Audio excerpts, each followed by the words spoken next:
Hi there, I'm Daz. In this video I'll be taking a look at a player home mod that I recently installed. The mod is created by Crystal Tower 15. The name is SHEOGORAD CALDERA, a Morrowind retreat. So there is some information on screen there, so hopefully I'm not going to need to read all of that. But this basically introduces a Dunmer inspired player home set on a volcanic island called SHEOGORAD Caldera, located in the SHEOGORAD region of Vardenfell, near Red Mountain. So I'm playing on PlayStation 4 Pro. I have the Anniversary Edition, so according to that information I'm good to go. If you do not have the Anniversary Edition of Skyrim installed, it is advised that you download the 4 free anniversary DLCs, plus you'll need to download Ghosts of the Tribunal as well. So I'll just scroll down. This comes with 2 potential followers.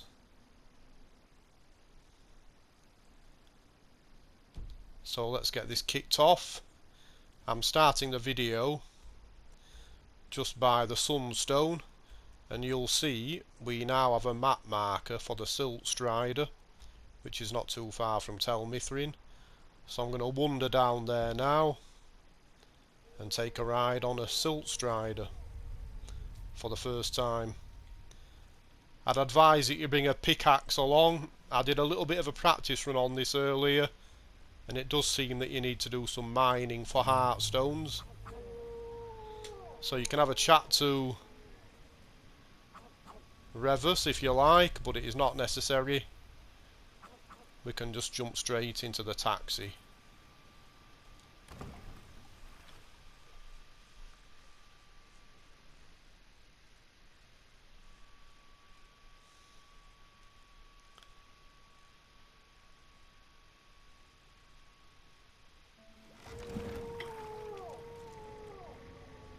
Ooh, how nice does that look?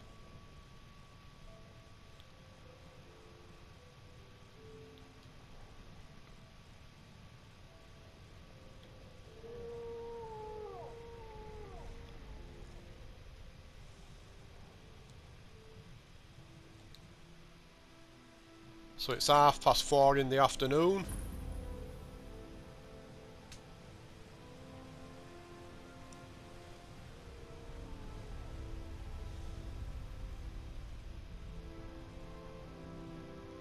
So in order to unlock the facilities, you'll see a key is required for the estate,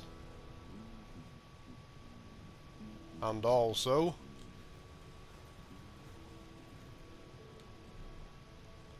for these dormitories.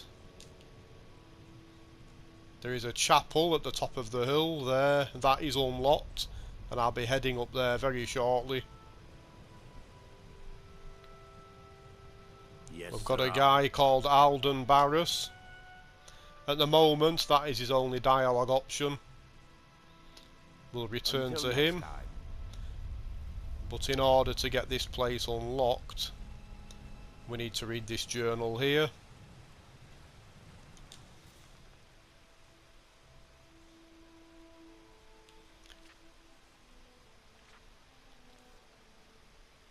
We discover that Alden is on a mission to collect 30 heartstone in order to pay a necromancer to revive his son.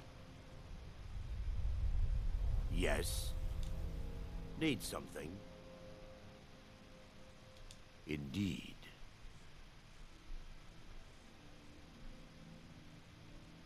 It would seem so.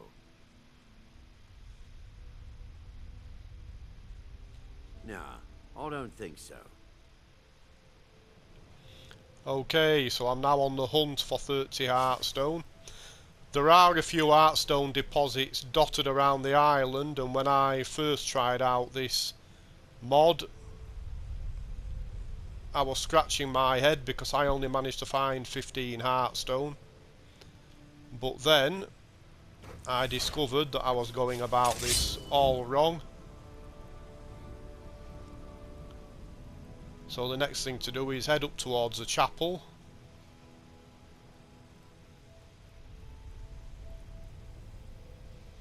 And before we head in there is a Heartstone deposit just around this corner.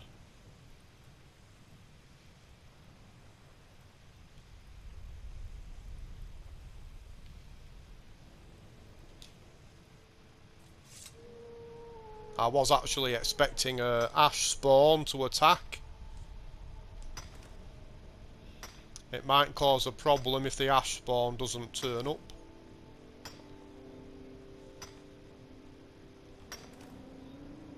Because the ash spawn actually carry quite a few heartstones. Okay, so let's head inside. Ah, here we are. I can see an enemy on the radar.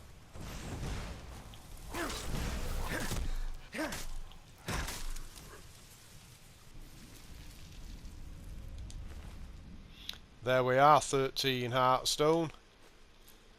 That improves our chances of collecting 30. And there should be another one in here. Plus we also have 3 interesting shrines.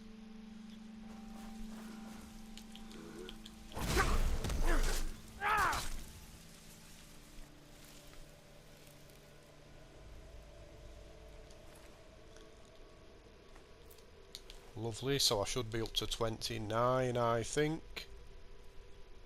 Yes, I just need to find one more deposit. We have these shrines. Shrine of Azura gives 10% resistance to magic, I think.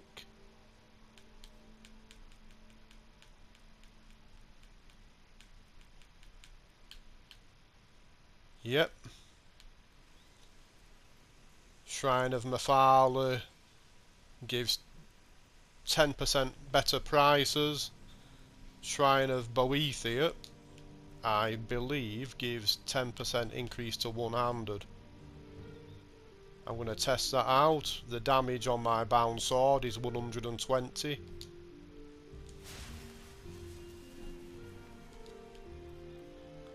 It is now 132.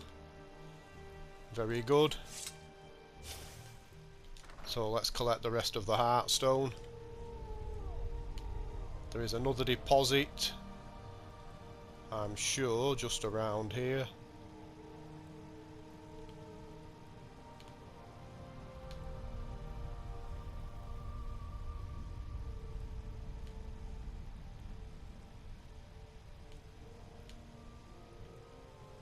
Ah, here we are.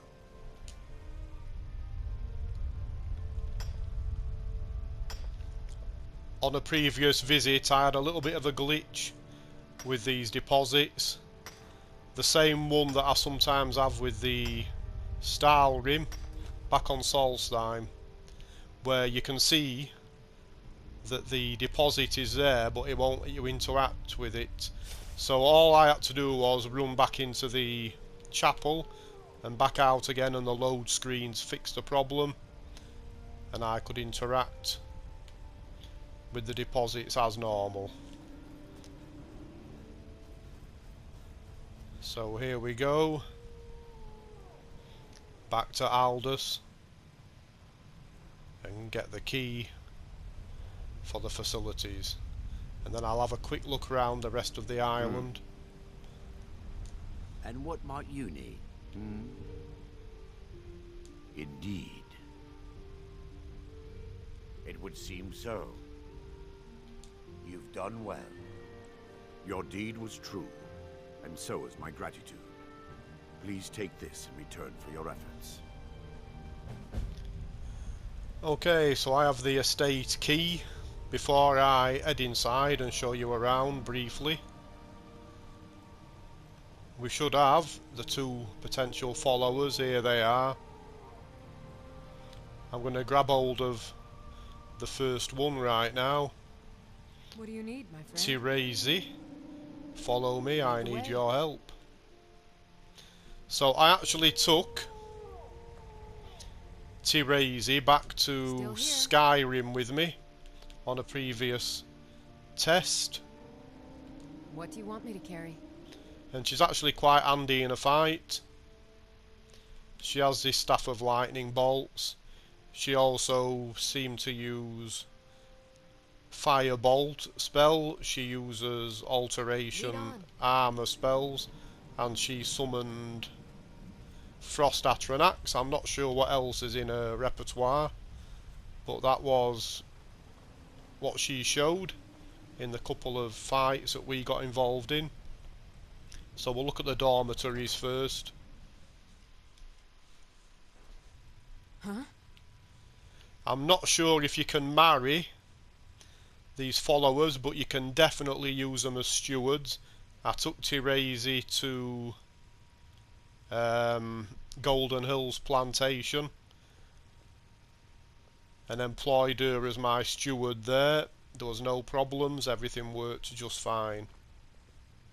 So I'm assuming that will work for the Hearthfire properties as well. Move out of the way, woman. Oh. This is why I never like using followers. Right, because this is going to be a problem. Actually, Still here. I'm going to give her the sack. I'll head back home if you need me. Yeah, might not be such a good idea having a follower while I'm showing people around.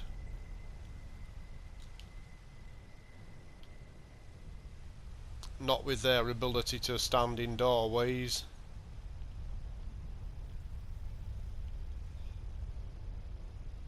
Yeah, so we also have these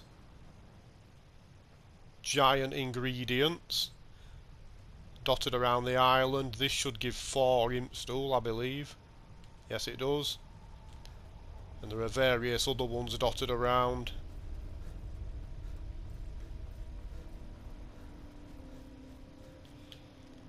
We have a family of netchers that are quite placid, as long as we don't interfere with them. And there are other mineral deposits as well as heartstone. I think this is gold. Yes, there are some iron deposits as well that I ran across.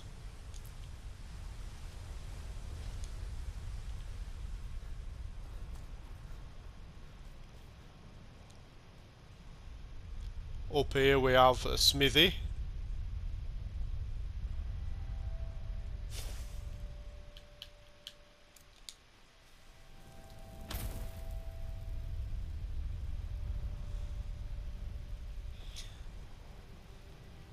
This leads into the main property, but I'm gonna go back downstairs and take us in through the downstairs doorway. This looks very nice at night time, early evening.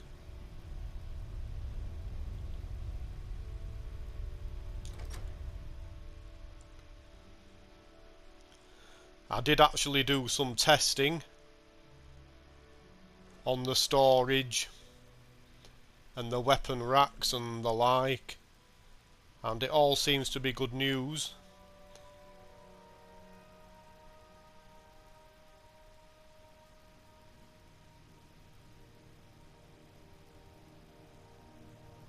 So we have another shrine here.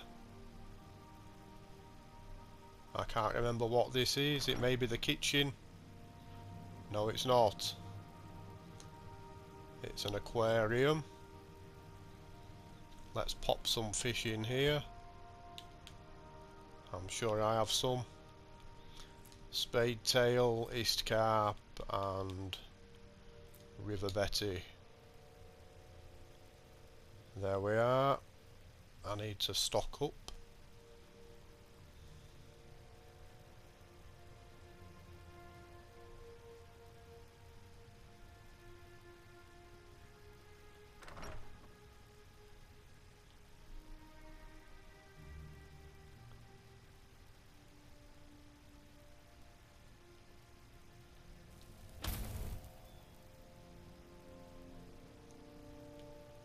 plenty of fertile soil for making an indoor garden.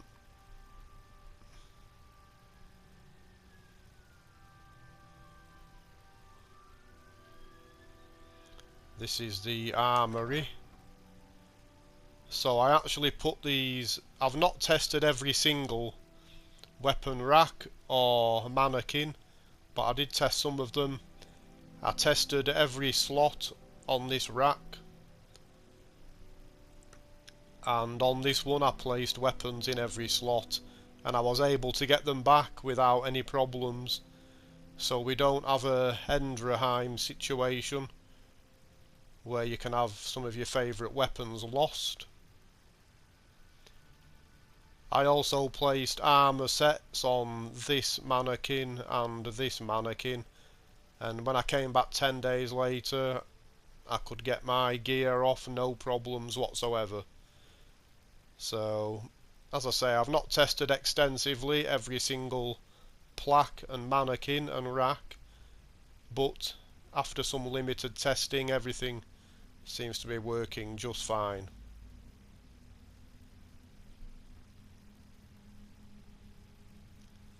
In terms of respawns, I'm not sure how long the island takes to respawn in terms of the netch or the mineral ore veins, but what I did is I mined out all of the ore veins that I could find. I killed all of the netch, and I also picked all of the plants on the island. Then I fast travelled back to Solstheim, because you can do that. You do not need to use a Silt Strider now you've been here. You can just fast travel back to Solstheim, and I just waited 10 days on Solstheim, and then I came back here, and the netch were all here again, alive and well. A new family had moved in, obviously.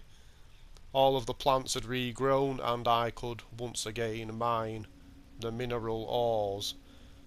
So 10 days is a safe respawn time. Perhaps everything respawns after just 7 days, I'm not sure, but I thought 10 days would be a safe bet. We have a staff enchanter, arcane enchanter,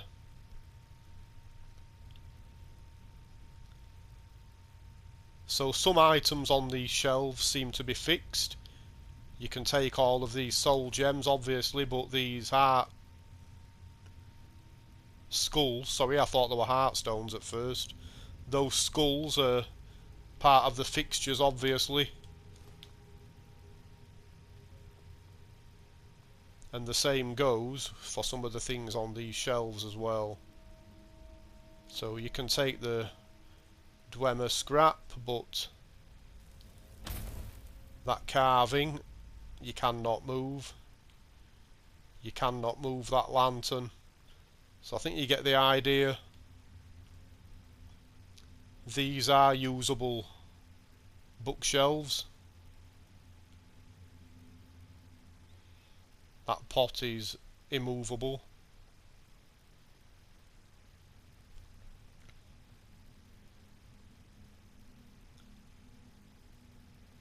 So this leads back out onto the smithing area.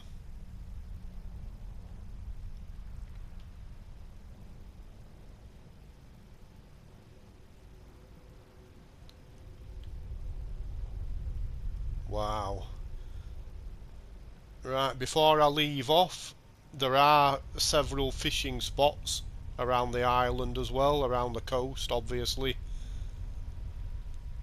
I don't think there are any fish to catch by hand. I had a little bit of a swim around, and you can't go far from the coast, and I did not find any fish. So don't be expecting to grab any pearl fish while you're here, but you may get lucky with the fishing rod.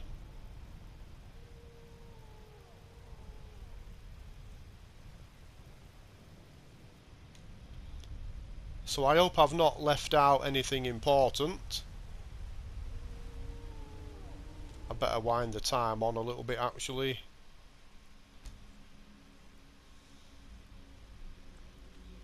because I'm just about to finish the video and I want a bright thumbnail. So please feel free to ask me any questions. I'll do my best to answer them with the limited experience I've had with this mod so far. And I do hope people find this useful and have fun with what seems to be a very nice player home mod. And thank you to Crystal Tower 15 for creating this lovely Skyrim content. Thank you for watching. Bye bye.